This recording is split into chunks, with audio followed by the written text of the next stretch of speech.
Ah, yes, Pastry. All that work making those pictures extra sensual, paying off. You know, I still am quite enjoying Sweet Reincarnation for what it is, even though the sweet element of it is my least liked or least interesting part of the show for me. That doesn't really matter, because the show isn't really about sweets in the end, or at least it's more of an afterthought or a gimmick than an actual obsession in the show, which is good. And it is all the better for it. Episode 5 was another episode that I overall enjoyed because again, we are focusing more on the geopolitics aspect and getting a lot of more info on like the power players in the kingdom, Margraves here, Dukes here, and how these families interact and some more info on that, which to me is very interesting and to me is like very nice and fun and engaging. Basically episode 5, it's very simple, right? We have Pace, first he goes to this party for this Duke, which is like the commander of the royal army or something like that, and the grandson gets infatuated with the picture. He spells on this cloth of the daughter of the Margrave of some other area, and they basically get engaged by the end of the episode, and then we get some sloppy humor now and again, and the episode ends with Pastry and his father escorting the young daughter of this Duke, or Margrave, sorry, to the local church and then to the capital using teleportation to have the engagement party and announcement after the sanctification ceremony. So, like, you know, nothing too much happened in the 5th episode in terms of plot developments, but there were many moments that I, thought were just interesting. There weren't really a lot of comedic elements in this episode. There were a few, like, comedic reprises, I suppose, but none of them were particularly funny to me. I mean, I don't really enjoy too much the gimmicky, sweet element comedy they have from now and again.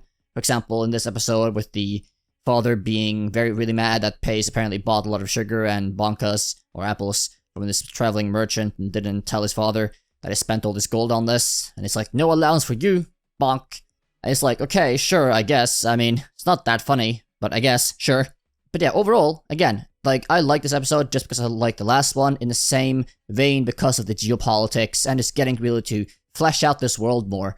And I do really want to see Pace fighting his way through this world in a sense, or exploring this world and getting to know the power players, getting to, getting involved in politics and all these other things, and start to build on his future kingdom, or fiefdom in this case. Starting to build out the land and what he must do to protect his hometown and all these things moving forward.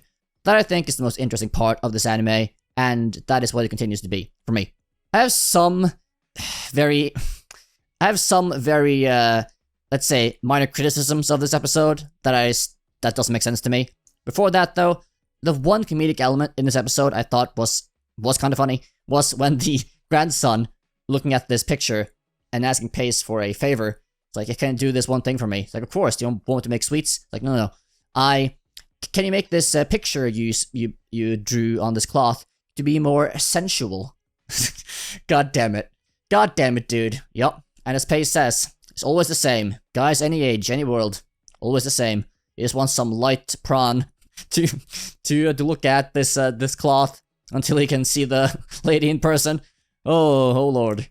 Anyways, but yeah, the fight scene with Pace and the father and such when these mercenaries come to try to attack the daughter to get this engagement to be called off or cancelled by killing her because this neighboring area or kingdom or whatever of this Margrave being in hostile relations with them and basically just going to try to kill this young lady to avoid the engagement that would get a big military boost to the Margrave, right? So that entire scene was like, okay, dude. I mean, the fight was extremely simplistic. There was like a few still shots, not well drawn either, and just very basic and very just like, okay. I mean, clearly didn't care much about this fight scene, so why even have it in the first place? I don't know. But sure. Also, I have my reservations about how Pastry fended off a full-grown mercenary on his own in a sort of brute force sword fight. It's like, dude, Pace is like 9 or 10 years old, whatever by now. He physically is not strong enough to win in a sword fight against a fully grown adult, not less a mercenary that is trained to kill It's like, that's physically not gonna happen. So that's definitely, let's say, unrealistic. But I'm not gonna call too much into question the quote-unquote realistic nature of a sword fight in an isekai.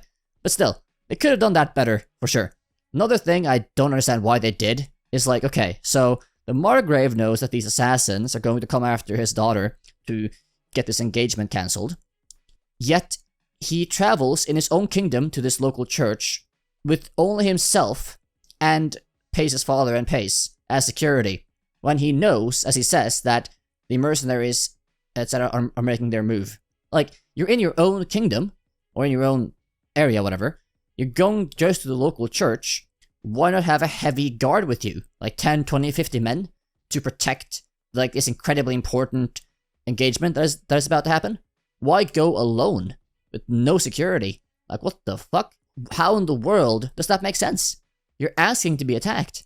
Like, how? Especially when you are the Margrave as well. Going there with no security? Like, what the... Huh? I don't understand that at all. Like, that entire sequence of just having no guards with them at all.